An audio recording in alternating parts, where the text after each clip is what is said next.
পুকুরের তাজা রুই মাছ দিয়ে রাঙা আলু টমেটো কাঁচা আমের গাছের কাঁচা আমের টক রেসিপিটা তোমাদের সঙ্গে শেয়ার করব। দেখো কিভাবে বানিয়েছি। হ্যালো বন্ধুরা, আমি তোমাদের সবার প্রিয় স্বপ্ন চলে এসেছি আজকে একটা নতুন রেসিপি ভিডিও নিয়ে। আশা করি সবাই ভালো আছো। বড়দেরকে প্রণাম জানিয়ে ছোটোদেরকে অনেক ভালোবাসা জানিয়ে আজকের আমি একটা নতুন রেসিপি ভিডিও শুরু করলাম। আগেই বলেছি তোমাদের আজকের আমি কি রেসিপিটা বানাচ্ছি। তো দেখো একবারে সোজাসুজি চলে গেলাম। মাছটা নিয়ে নিয়েছি, নুন হলুদ মাখিয়ে নিয়েছি। এবার ওটা আমি কিছুক্ষণ ম্যারিনেট করব।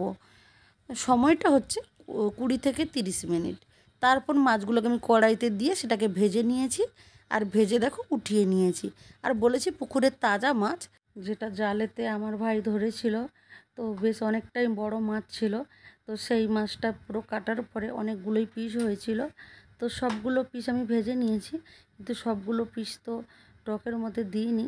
যতগুলো টকের মধ্যে দেওয়া হয়েছে সেই কতগুলো মাছ আমি নিয়েছি। আর সেই মাছগুলো একটু হালকা ফ্রাই করে নিয়েছি, যাতে হচ্ছে টকটা খেতে ভালো লাগে। টকের মাছ খুব বেশি ফ্রাই করলে খেতে ভালো লাগে না। তো এরপর আমি একটা কড়াই বসিয়ে দিয়েছি। কড়াইতে একটুখানি সর্ষে ফোড়ন, শুকনো লঙ্কা দিয়েছি, কাঁচা লঙ্কাও দিতে পারো কেউ চাইলে। আর একটুখানি চিনি দিয়ে দিয়েছি, কেউ চাইলে দিতে পারো না দিতে পারো। দিয়ে আমি হচ্ছে এখানে রাঙা আলু টমেটো আর সরু সরু করে আমগুলোকে কেটে নিয়েছি, দিয়ে আমি ওটাকে দিয়ে দিয়েছি। দিয়ে এর মধ্যে নুন হলুদ দিয়ে কিছুক্ষণ ঢাকা দিয়ে রাখবো এবং নাড়তে থাকবো। এইভাবে 20 থেকে 30 মিনিট করব।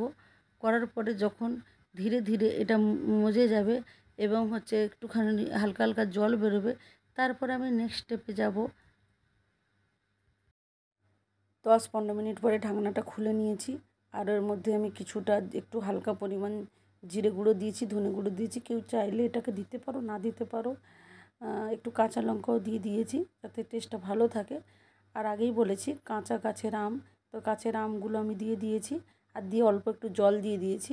আর আমগুলোকে আমি একদম মিক্স করে দিয়েছি, যাতে হচ্ছে ওর মধ্যে সুন্দরভাবে টকটা মিশে যায়। আর এটা আমি ভেঙে দিয়েছি, কেউ চাইলে এটা নাও ভাঙতে পারে, কিন্তু আমি এটা ভেঙে দিয়েছি যাতে মাছটা উপর থেকে ছাড়লে বোঝা যায়, দেখা যায়। তার জন্য আমগুলো ভেঙে ভেঙে গেছে, সেদ্ধ হয়ে গেছে সম্পূর্ণরূপে। এবার আমি সর্ষে বাটাটা দিয়ে দেব। সর্ষে বাটাটা দিয়ে কিছুটা আমি নাড়িয়ে দেব, যাতে এই সবজিগুলোর মধ্যে সর্ষেটা ভালোভাবে মিশে যায়। এবং উপর থেকে সুন্দরভাবে মাছগুলো আমি দিয়ে দেবো। এবং রেডি টু সার্ভ হয়ে গেছে তাজা রুই মাছের টক।